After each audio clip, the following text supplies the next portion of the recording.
and welcome to today's webinar, Surviving Well in the New Norm.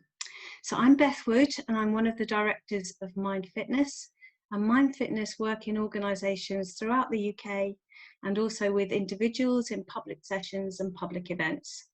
There's two other directors of Mind Fitness just coming onto the screen now. So that's Brian Cooley on the left and Andy Barker on the right.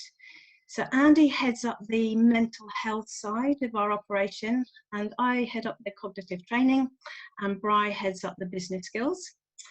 And then we have a fantastic marketing team, very lucky indeed. So that is Irem and Erin and Jess. And then we also have teams of practitioners that help us in organisations, and we have very lucky to have projects in schools funded by children in need. And we have a book, Unlock You.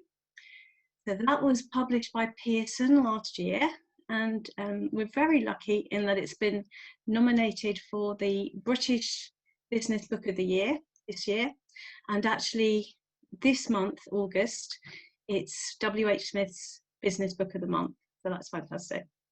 And very dear to my heart, we have our app, Tembo. So Tembo was released after lockdown. It's a free app, and it's designed especially to help people to cope in the current situation. So at the end, we'll show you a slide with exactly how you can get Tembo, and we really hope that everyone who's on this webinar will sign up for Tembo. So just to give a little bit of context before we start, and to tell you a little bit about how it will work today. So if you've registered for this webinar, we will give you the link after this. I'll email you with the link to a recording, and we always do that because we know that quite a lot of the people that we work with are key workers and might not be able to get on at this time. And also it means that you don't spend the whole time scribbling notes, but I would have just a pen and paper to hand if you could, because I'm going to do just a couple of exercises as we go through. And I'll be talking for about 55 minutes, and then I'll stay on afterwards for anyone that wants to for a Q&A. So if you have any questions, please could you put them in the chat rather than the Q&A box, just so that I only look at one place at the end. So context then, I think that it's pretty fair to say that the current situation has tested the resilience of pretty much all of us. And now there's a whole new range of fears and anxieties that are emerging as we head towards the new norm. So this webinar is designed to help you to separate the fears from the real problems and then to tackle those effectively. It's also here to help you to set goals in a changing environment and to help you to adopt a positive and agile mindset that will allow you to cope better with change. Because that in a way is the key to this. You know, we are creatures of habit, and we've had so much change so quickly. And it's the kind of change that for many of us has actually affected every single area of our lives. So it's no surprise that so many people have been struggling. So from the very beginning of lockdown, we've had a whole range of problems, working from home, and until pretty recently, for many, trying to do that at the same time as homeschooling, and now at the same time as caring for children who are on their school holidays. We've had difficulties keeping motivated through that, difficulties maintaining relationships, both personal and professional, had lots of worries around isolation, lots of loneliness, and of course lots of fears of financial worries and real financial issues and job insecurity. So some of that is still continuing. Certainly the financial worries and the job insecurity, we're doing a lot of work with people at the moment who are facing redundancy, and that's obviously going to be huge as we get into late summer and into the autumn. And then there's now a whole load of new problems and fears that people are concerned about. So for those going back to work, there's the fears around contact protocol and distancing. There's the fears about transport. And there's the fears about just being back outside, and certainly that's true for the people that have only just come out of shielding, that haven't been around people and certainly around crowds for a very, very long time. And there's worries that all of us have, and part of that, I think, is to do with the constant sort of negative news, and now the fears of a second spike. And it's probably just worth remembering that for those who are in positions of authority, they need to keep us a little bit worried, because that's what's going to keep us careful. So for those of us who are coaching, it's trying to make sure that that anxiety is brought down to a level of concern so that it's not debilitating. And definitely the problem sleeping. So as we went into lockdown, 31% already of people in the UK had insomnia. When we come out, scientists were predicting around 50%, but now some of the estimates are much, much higher than that. I'm not going to go into problems with sleeping today because that was the subject of our last webinar. So if you would like a copy of that webinar, please do just email, and I'm very happy to send that to you.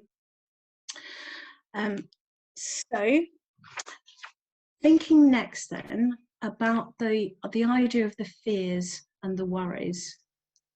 And it's really just thinking about how they're actually related to the way that our brain works. So for those of you who've done any of our training or come to any of these webinars, you'll know that we work using neuroscience. So that means we look at how the brain works, and then we try to optimize the way it functions in relation to whatever it is. So in this case, surviving well over the next few months. And it's just worth saying that, all of the fears and anxieties that we've mentioned, they come because of the way that our brain works. We've had a lot of people, especially those with higher level anxiety, who've said, I should be stronger, I should be coping better. That's a little bit like the kind of old school view of resilience as sort of manning up. Thankfully, new school view of resilience is much more about flexibility, and that's really key to what's going on at the moment. In a situation like we're in now, the key is not allowing a negative mindset to make a bad situation worse. So just to have a think about the way the brain works and how it's likely that we will have those fears and worries. And I'm going to just go through 3 things very quickly. The first one is our fight or flight response. So very briefly, because we've covered this in an earlier webinar, you might have heard of the amygdala. It's the part of the brain that instigates our fight or flight response. And when that happens, this is the key to remember, no information then gets passed up to your higher thinking brain, your prefrontal cortex. So that means at the very situations, stressful situations, times of perceived danger or threat, where we need to be really thinking clearly, we simply can't. So getting yourself out of fight or flight, absolutely key. The second way that our brain works, which will be sort of pushing those fears and worries, is that our brain operates on a system of threats and rewards, and it will always head towards the threats, the negative, because that's linked to survival instinct, unless we find ways, which we can, to pull it across to the positive, the rewards. And the third thing that's worth knowing is that if we have a series of problems, and obviously some are going to be more serious than others, the way that our brain works will mean that it will pull up the level of seriousness of the less serious problems to the one that's most serious. And that's why sometimes we feel overwhelmed by the number of problems that we have, and why we spend probably too much time and energy dealing with things that are essentially more trivial. So as we're going through this webinar, I'd like you just to keep those 3 things in mind. And we're moving now into our first technique. So our first technique is coping better with change by using adaptive behaviour. A tiny bit of science first. The brain contains billions of nerve cells that are called neurons, and they transmit nerve signals. And when the neurons connect, they form highways, and that's what the signals travel along, and they're called neural pathways. And the whole process is called neuroplasticity. So scientists used to think that by the time we reached adulthood, our brain was basically set and we couldn't do much to change the way we think. But now we know that we can continue to change our brain and the way we think through the whole of our lives. It remains malleable or plastic, hence the name neuroplasticity. So whenever we think something new, we build a new neural pathway. And whatever we think about the most becomes our strongest neural pathway. So to give you an example, if you're a smoker, your neural pathway for smoking will be very strong and fat and robust. Your no smoking pathway, if you want to give up, will be tiny and spindly, and it will take about 6 weeks for this one to become the strongest route. And that is really important because your brain will always go default to the strongest route, the route of least resistance. So the whole of neuroplasticity is absolutely at the heart of the mind fitness process. And it means we can change the way we think about anything. But it also means that we're always going to take a bit of time and practice to use that, usually 6 weeks, for our new way of thinking to become the route of least resistance. But there's something that we can do that really helps us to build neural pathways better and faster, and that is by practicing adaptive behavior. So adaptive behavior is adopting the practice of small but constant change. As I said earlier, we're essentially creatures of habit. So, we'll put the tea in and then the milk, or the milk and then the tea. We'll tie up our shoelaces left and then right, or right and then left. And the one that Andy and I always say, is that there's probably roads close to you that you've never traveled. However, breaking those habits has enormous benefits, and it isn't hard. So, for a start, perhaps you could mix up your routine, your getting ready routine every morning. You could go on those roads close to you that you haven't traveled before. You could watch a couple of YouTube or similar videos each week. Can be quite short on something new, something perhaps you've always been interested in but know very little about. So new thinking is really important.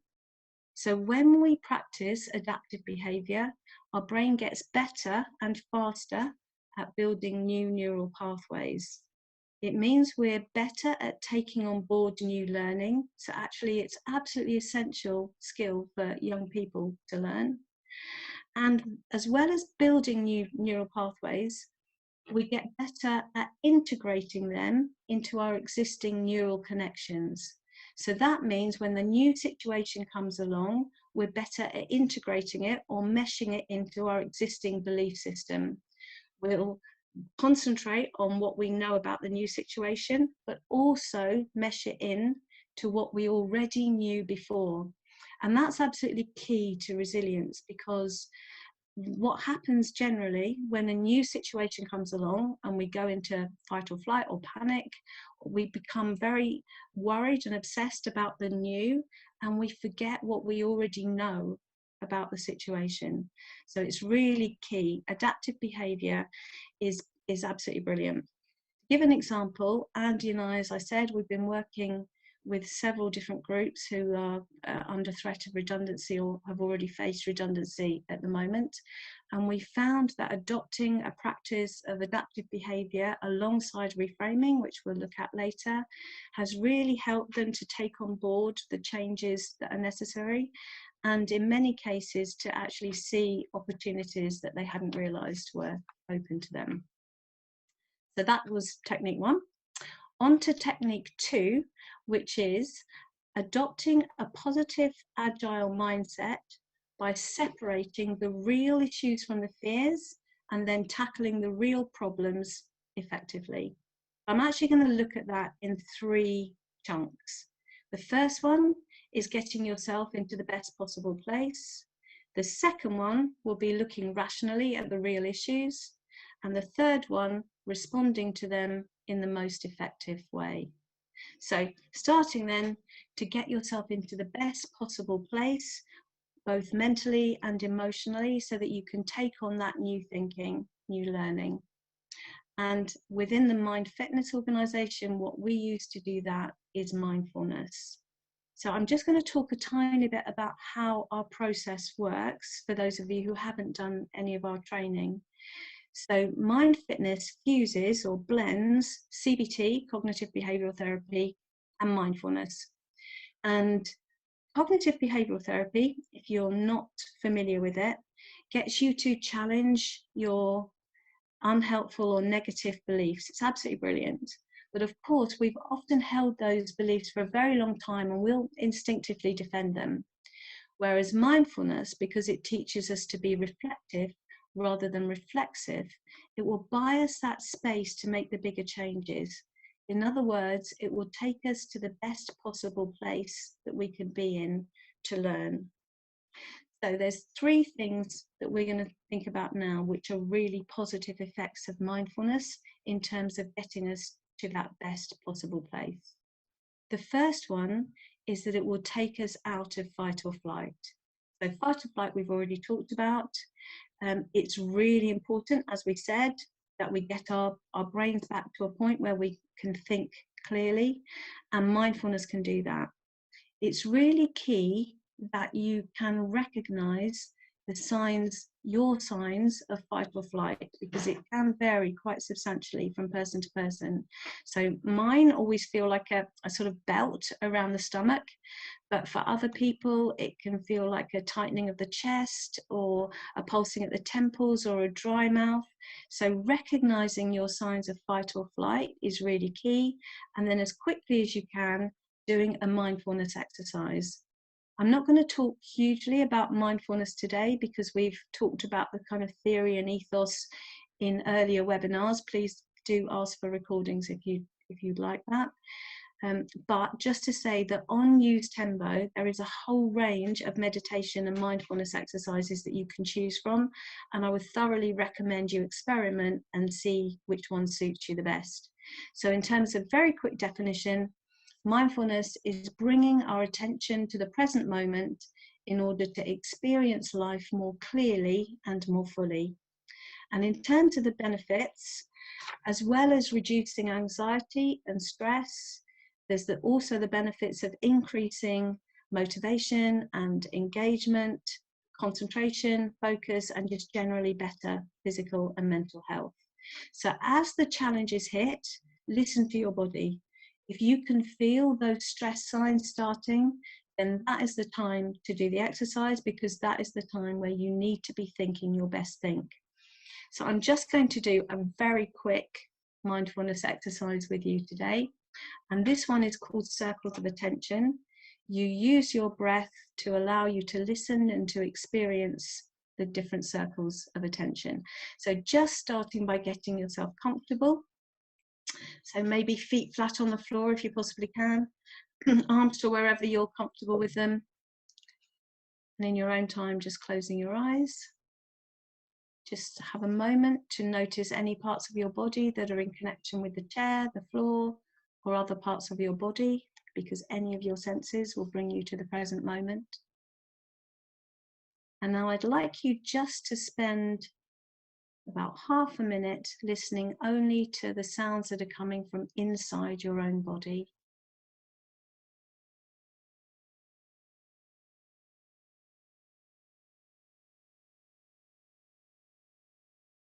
Now moving your attention to any sounds that are coming from inside the room that you're in.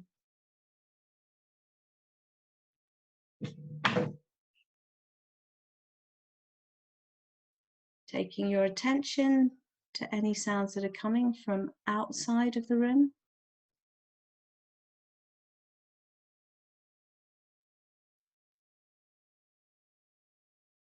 Moving your focus back to any sounds that are coming from inside the room.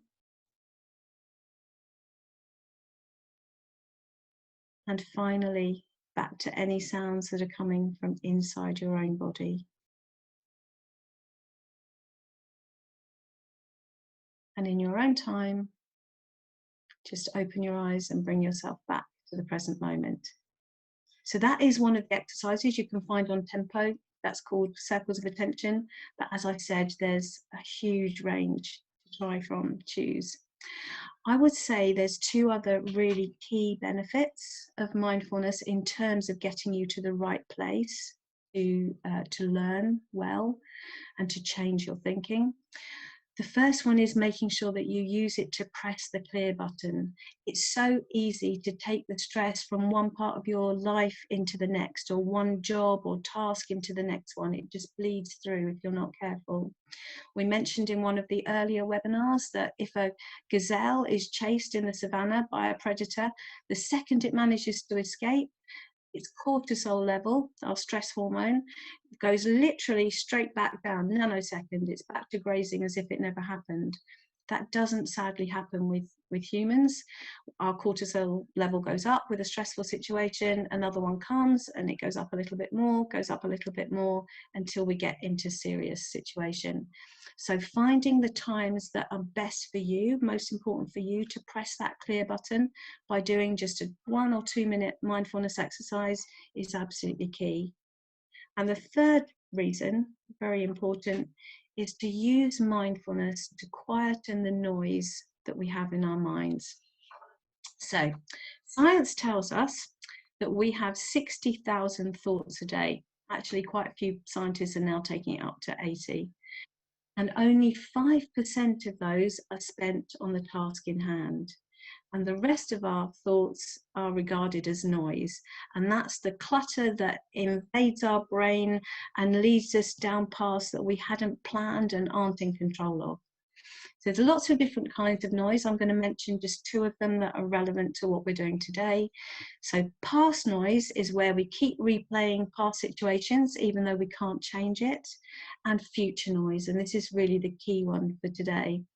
So future noise is where we imagine potential futures. We obviously don't know what's really going to happen, so we're just imagining potential futures. We quite often make a little mental movie, and because of the way that our brain works, the threats and rewards, and it's heading over to the threats, it's likely that that mental movie will get more and more negative each time we play it. And that kind of move towards a worst case scenario is something that we call park bench death. And it's where we allow one automatic negative thought. We call them the ants. Don't let the ants steal your brain.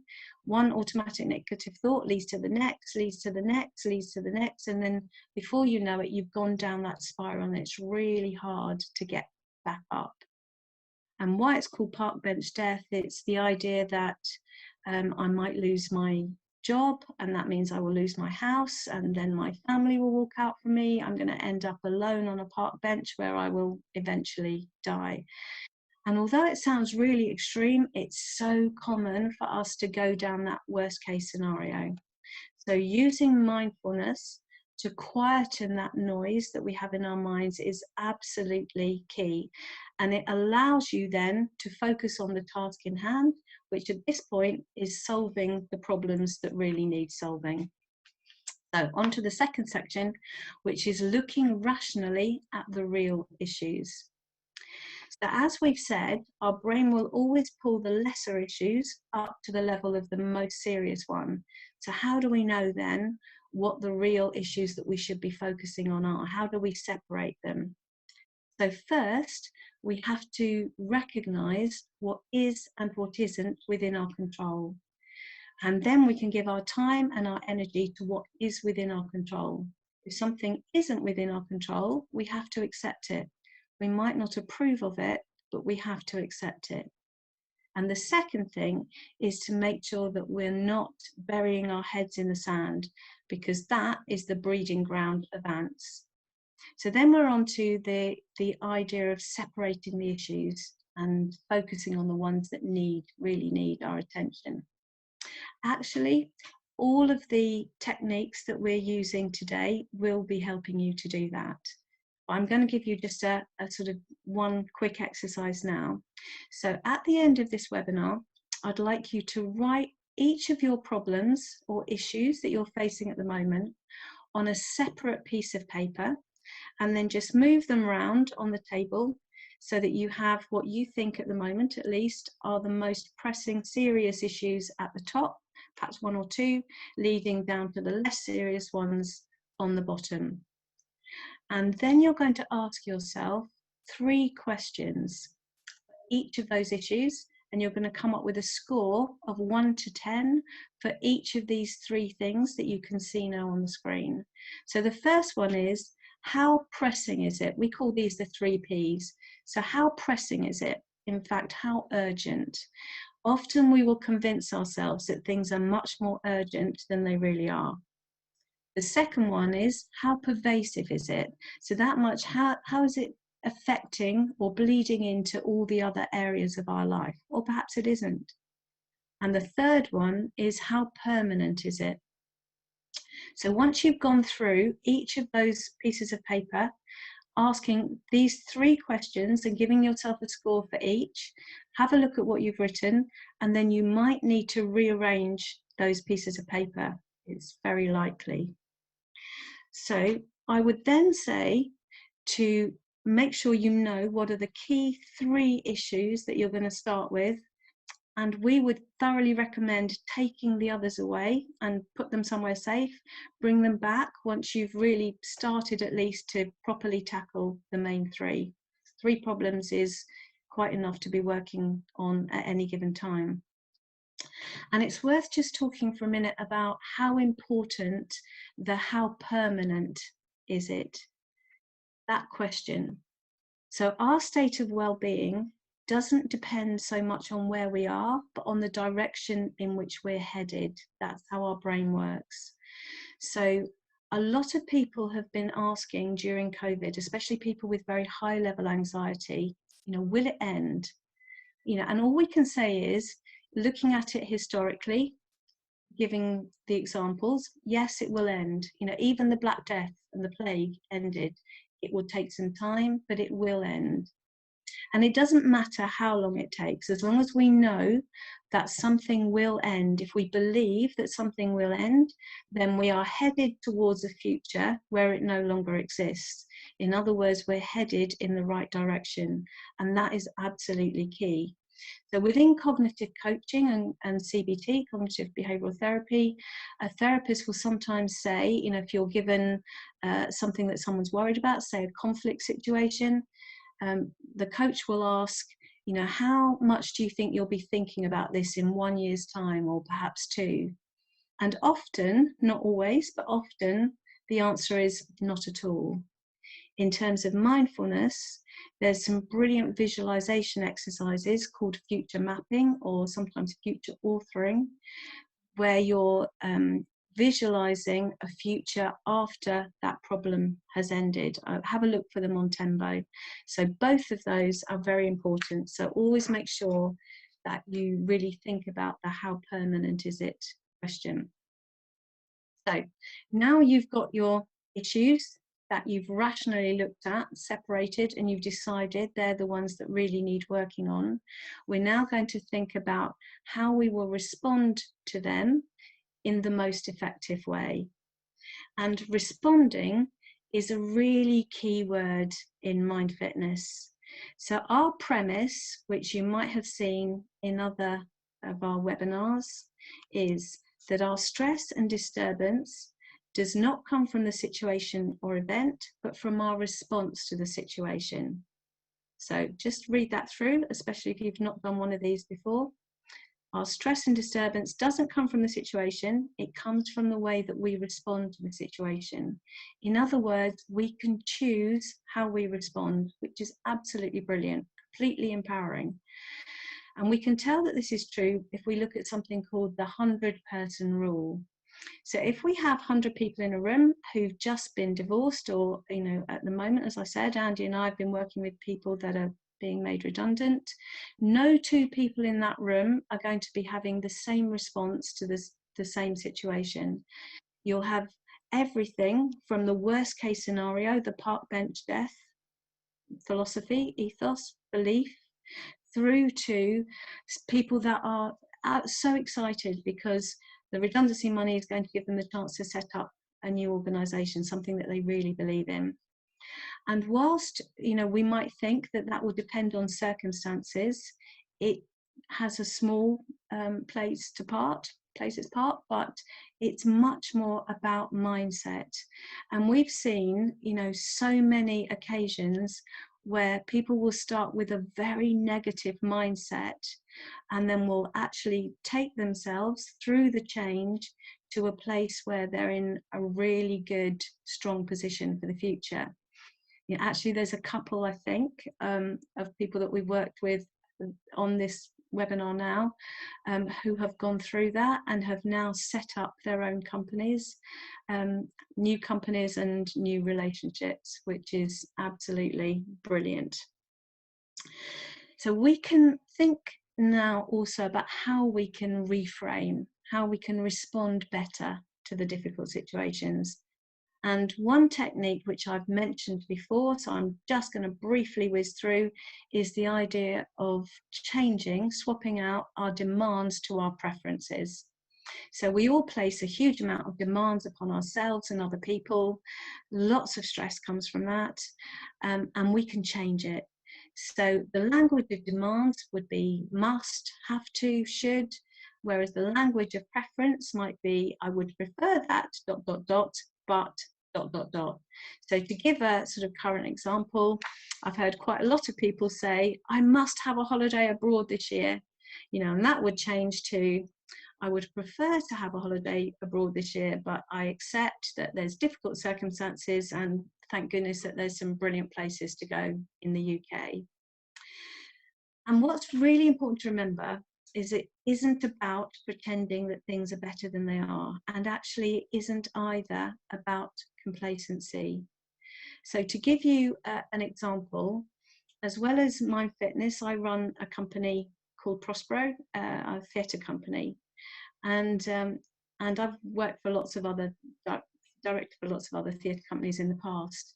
And pre-Mind Fitness, I am sure that I put a huge amount of pressure on myself and probably the creative team too, I'm so sorry, what about good reviews, the pressure of I must have 4 and 5 star reviews. And when I started this process and started changing the demands to preferences, having that preference, you know, I would prefer to get 4 or 5 star reviews, but I accept that all I can do that's in my control is to concentrate on the show. It just changed everything. And actually it was the first time where straight across the board the reviews were 4 and 5 star. And that's because instead of spending time and energy worrying about them, we spent the time and energy concentrating on getting the best possible show. So it's always about getting yourself into the best possible place to start solving the problem.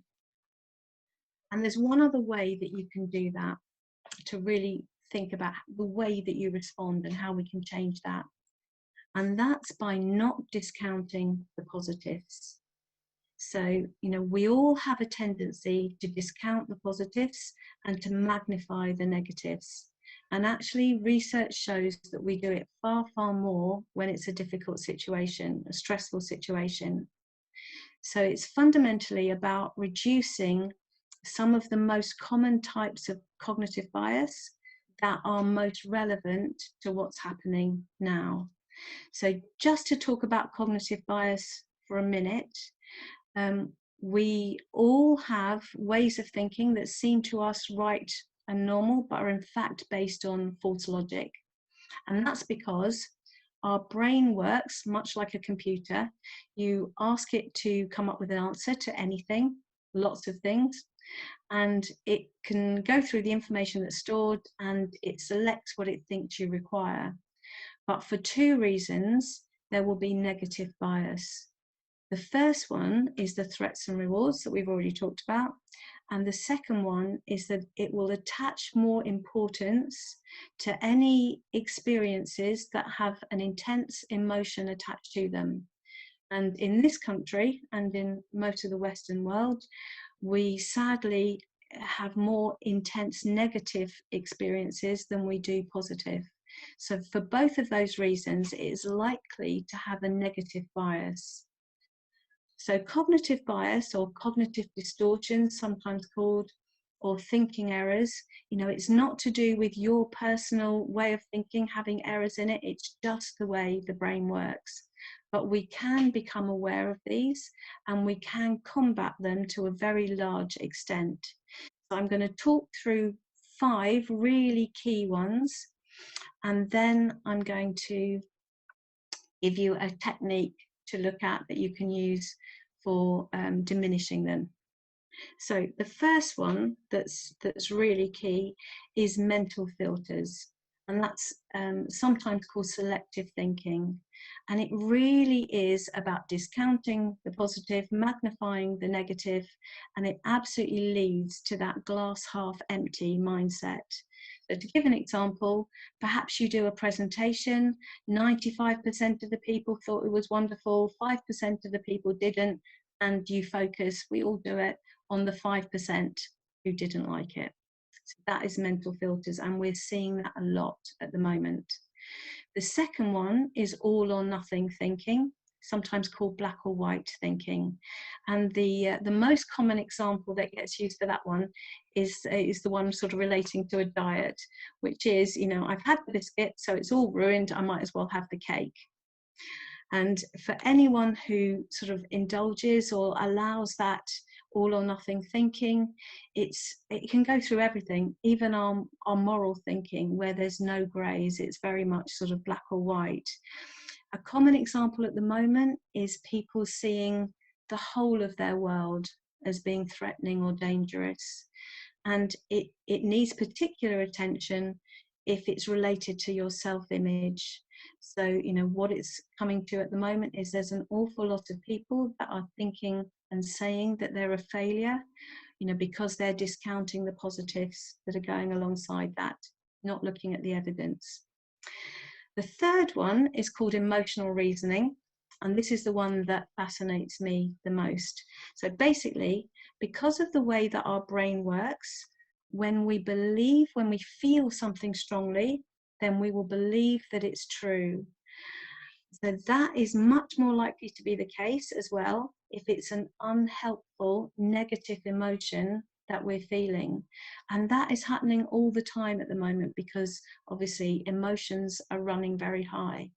And it's so easy for the I feel it to lead into the I know it. So just, if you catch yourself doing that, if you find yourself feeling really strongly about something, just clock it and say, okay, could it be that my emotion about this is what's leading me to believe that it's true? The fourth one is called personalization. And that's where we place ourselves at the center of the universe and we see ourselves as the cause of external events. So it can lead to a huge amount of blame that we're putting on ourselves for things that were never our fault. It's sometimes called, in fact, the mother of guilt. But the thing that we're seeing most at the moment is where people see themselves as the victim, and they'll see COVID and the consequences as just another situation that they are victim of. So really kind of try and catch yourself if you find yourself using personalization. And the fifth one is awfulizing, or reducing the amount that we awfulize, sometimes called catastrophizing. So again, we covered this in one of the earlier webinars. So I'm just going to very briefly go through it. We all have a tendency to think that things are more awful than they really are. And so it's really about reframing our perception. It's about saying to ourselves, how awful is it really on a scale of 1 to 10? Now, sometimes, of course, especially at the moment, there are situations that are genuinely serious, but we will probably be worrying about things because of the way our brain works and brings up the lesser problems more than we need to. So, if we lose our phone or miss a meeting, it seems like the end of the world. But if you actually look at relative to the serious things that are happening, then it's probably on a scale of 1 to 10, a 2 or a 3, something like that. I would say after this webinar, take one of the situations that you've written down on your piece of paper, and next to it, write down the numbers 1 all the way through to 10, and then write a different response for each of those numbers to the same situation, where 1 is a very low level response, it's pretty much okay, and 10 is it's the end of the world response. And it's really key to be able to do that, because it is partly about bringing the numbers down.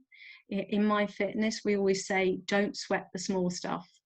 So very important not to sweat the small stuff, because there's plenty of big stuff to be sweating about. But it actually is more than that. It's about training your brain to respond differently to the same situation.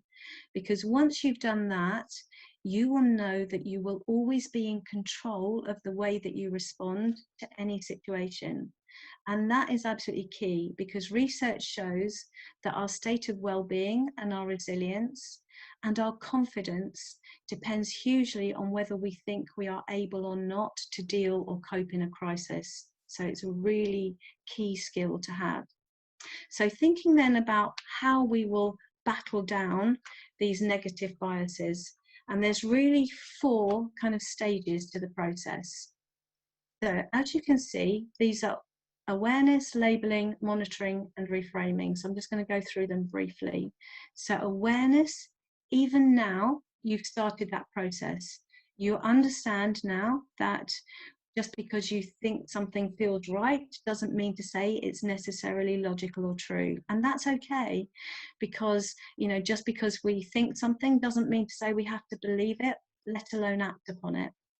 The second one is labeling. So the more specifically we can label it, say, okay, that was all or nothing thinking, then it's much, much easier to specifically tackle it. The third one, monitoring, is really about being aware of when it happens. There will probably be patterns and triggers. So just being aware of those will again help you to tackle it more effectively. And the fourth one is the actual reframing. And there's 2 things that you can do here. The first one is to use the demand to preference technique that we've already said. So it might be, you know, I would prefer that I hadn't lost my phone, but at least my contacts are saved in the cloud. Or you can actually think about a statement which would be the opposite of what your stated belief might be in terms of the cognitive bias. So to take the all or nothing diet example, it might be, I've eaten the biscuit, which I really enjoyed, but I'm now going to course correct and have salad for tea. So you're kind of stating the opposite of what you would have stated before. So they're the 4 stages to work through, really, really important. So the last part of this webinar now is just to think about how we set and achieve goals in a changing environment. So we've talked in the past about how important goals are, because they keep you headed in that direction. And as we've said, our well-being doesn't depend nearly so much on where we are as to the direction in which we're headed. We've talked about the importance of setting attainable goals, because if we set unattainable goals, then we put a huge amount of stress upon ourselves. And we've talked about bringing together our goals, our beliefs, and meaning. And that's really where the focus comes from today, because what we need to do now is to set goals that can be incredibly flexible because of the current situation. And what that means is we have to tie them even more closely into our meaning, because our meaning is the whys. The how, what we have to do to get there, is going to change, but the whys will then remain the same as much as we possibly can. So I'm going to give you an example. So I said that I'm director of Prospero. It's an inclusive theatre company. So we use drama as a developmental tool to improve the quality of life of adults and young people with disabilities and mental health issues. So lockdown hits and we can't do that. Well, not the drama bit anyway. So then it's really thinking about how can we improve the quality of life of our members, or at least make sure that it doesn't slide.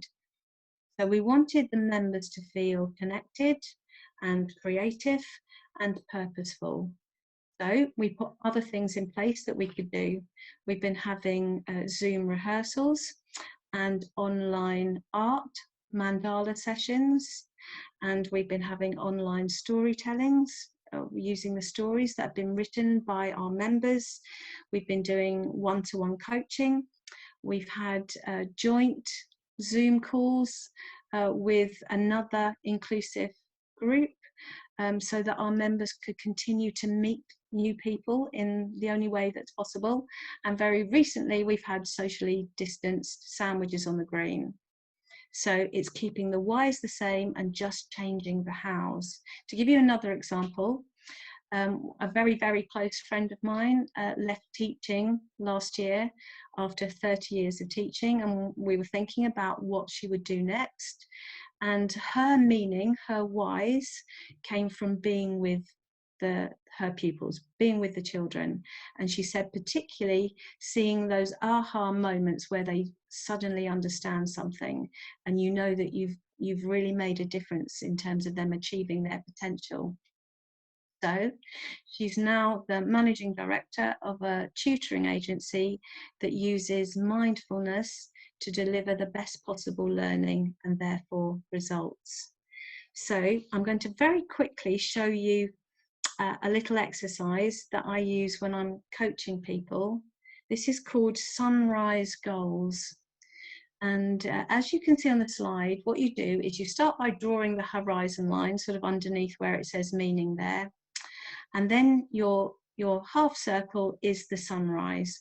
This is actually an exercise that is the brainchild of our art therapist, Rebecca Bush, whose picture you saw when you were waiting to come in, one of her paintings. And she uses colour and does this in a much more sort of artistic way. This is a very basic version of it. But it's really, really good because it really helps you to connect the meaning with the goals. So you've got your sunrise, and inside that you write what gives your life meaning. Why would you want to get up in the morning? And then on each of the rays coming out of that, you write down the goals. And instinctively, you will write goals that are coming out of the meaning. So it's a really beautiful and very simple exercise to use. So to finish in terms of goals, it's just to say it's always fine to change goals. It's never fine to neglect or abandon them, but to change them, that will happen all the time. Whenever our priorities change, our goals will change with them. So it's just making sure that whatever new goals you set tie in as closely as possible to your beliefs and the things that will make you happy. So to finish off, I'm just going to give you a few very quick top tips. So first top tip is parking the worries. This is something that cognitive coaches use all the time, where you're asked to write your problems down onto a piece of paper, and then you only look at that piece of paper for an allotted 10 or 15 minutes a day. It's the only time you're allowed to worry about it. I would definitely say don't make that 10 or 15 minutes within the last 2 hours of going to bed, before going to bed. Second one is hitting the success button. Really make sure that you note down all your achievements, especially in these coming few months. We're so bad in this country at acknowledging our successes and using that to power our commitment to change. So have a board and pin the successes to the board, and then you can always look at it when you're feeling less motivated and positive. Third one, train your brain to respond instinctively and immediately. And how we can do that is a very simple exercise called 3-2-1. It also helps with procrastination. So you just simply say 3-2-1, and then you do whatever the job was. Empty the washing machine or put the bins out, whatever it was.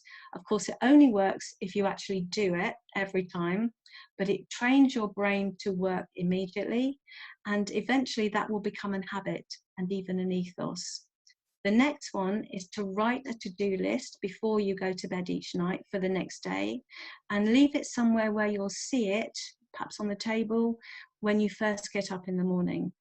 And key to this is making sure that on that to-do list, there's things that you will love doing as well as the things that you have to do.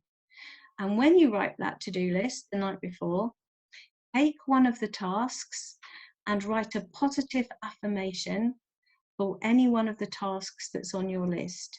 So you might write, I am able to complete the report by 5 p.m.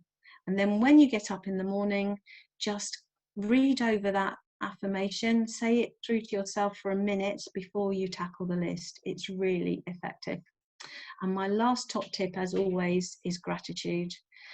It's such a key thing for me. It's just noticing what you do have rather than what you don't have, and it's going to be so important as we head into these next few months.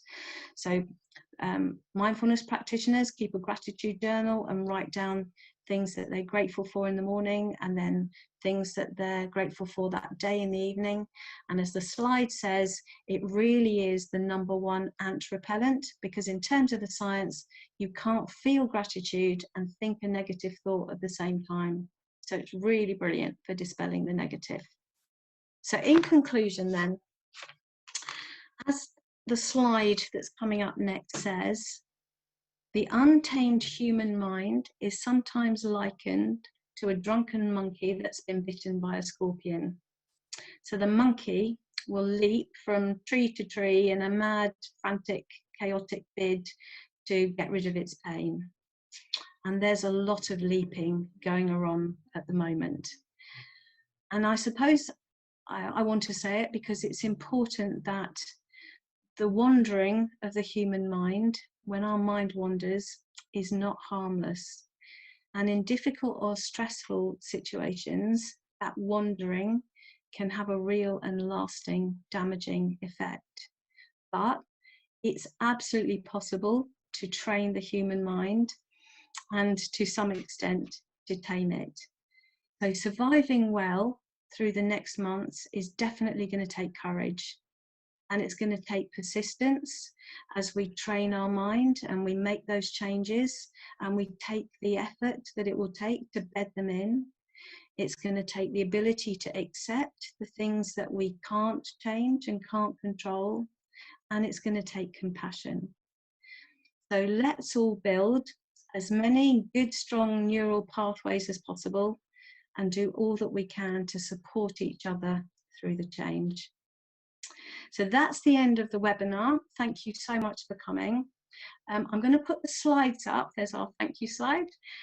Before I start going through the chat, just in case people can't stay for the talky bit now. So on this slide here, you can see our website, www.mindfitness.training. There's lots of resources about cognitive bias if you want more information on that. If you look under Unlock You, which is the book, and then go to resources, you can find it there. And at the top is Use Tembo, which I talked about at the beginning. So this is a free app and it has got so many techniques and exercises that would be useful for you at the moment. So it's just coming, you would be an early adopter. It's just coming to the end of what's called the friendly fire period and its first real sort of revamp. It will be changed according to feedback and analysis and metrics every 3 months, and it's just coming to the first one now. So actually it'll be a brilliant time for you to go on it because you'll be able to see all the changes as they happen, which I think will be really exciting. So you don't get Use Tembo from the App Store, you just type in usetembo.app into your browser and then you sign in and then it works just the same way as any other app. So I am now looking at any questions that have come in. I've got lots of comments. Okay, not too many questions. Okay, I'm just going to scroll down now. Okay, there's lots of people who've come from overseas. How lovely! It's lovely. One of the best things, actually, just very briefly, about being able to do online training is that we've done a huge amount of training. A lot of the companies that we work for are international organisations, but we've only ever seen the UK employees. And for the first time, because of putting everything online, we've been able to work with the people from all over the world, which has been absolutely lovely. And I know we've got people today from one of the teams from India and I think Pakistan and possibly Norway as well, which is really interesting. So I've got a question here. Any tips for a theatre artist who has made their living as a freelance? Ones who don't have a solid company that can pivot as you've described. So I would definitely say that it's the same process of thinking, you know, if I know, for example, my meaning comes from inclusivity and mental health, you know, better mental health. And the way that I have done that in the past has been through my, you know, Mind Fitness. I run Mind Fitness and I run Prospero. But if I had to choose another way, I would really try and think about what could be related most closely to my meaning. So, you know, probably for me, it would be teaching in a special school or something like that. I could also do fundraising for a mental health organisation or something like that. I do quite a bit of fundraising for my theatre company. I have to say it's not one of my most popular parts of the job. It's so nerve-wracking, but either of those. So, you know, I would say try and think about, even if it's as in the short term, what you can do to keep your meaning high. And really important to keep yourself being creative in some shape or form. I'm sure that you're doing that as a freelance artist anyway. It's probably, you know, in your bones, but just make sure that you're keeping your creativity high. That's really important. I've had a couple of questions about how we access the recordings that you've suggested. Actually quite a few of those. Right, so I think what I will do is, when I send out in the next couple of days the link to the recording of this webinar, I will send out links to the recordings of all the past webinars so that you can see them. And I'll also send out an invite to the next webinar, which is on September the 2nd. Very easy to remember as it's my brother's birthday. And that is Unlock Your Potential. So Unlock Your Potential is on September the 2nd, and I'll also send out that as a link. And I've just got one question there, which is, how many kinds of cognitive bias are there?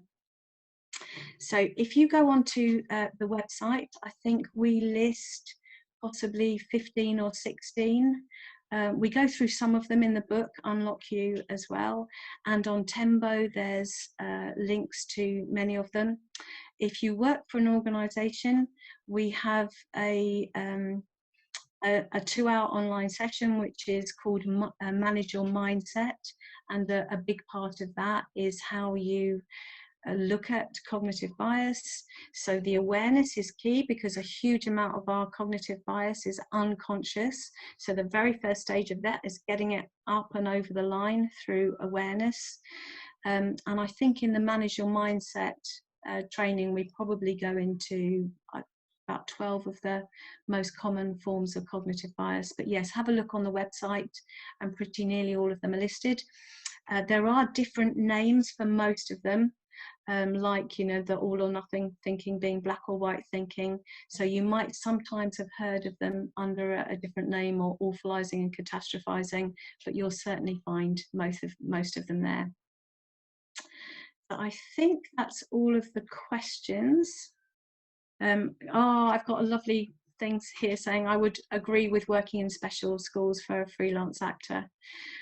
So both Prospero and Mind Fitness, as we said, we work in schools. It's funded by Children in Need, and a huge part of our program is working in special schools, and another part of our program is working with the 15 most anxious pupils in any mainstream school, and we work with those it's a 3-year project.